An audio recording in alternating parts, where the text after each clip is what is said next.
let's talk about Unix versus Linux. Many people consider them as same thing. Okay, so we will discuss the difference between the two. So let's start with Unix first. Okay, so Unix was developed by Ken Thompson and Dennis Ritchie in 1970 at Bell Labs Research Center.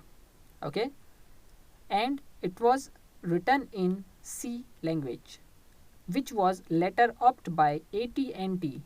AT&T stands for American Telephone and Telegraph. Okay, so when Unix was opted by AT&T, they make it a paid operating system. Okay, so Unix is paid, and the most popular example of Unix is Mac OS. You all have heard about Mac OS, right? And these are the other examples of Unix. Now let's talk about Linux. Okay, so Linux was developed by Linus Torvalds,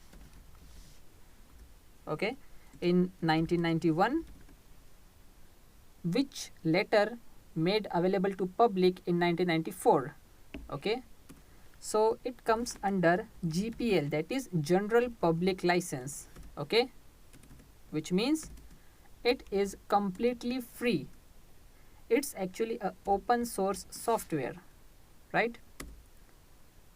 And it is actually the clone of Unix. So Linux is a clone of Unix. And the examples of Linux are Red Hat Enterprise Linux, Fedora, Ubuntu, and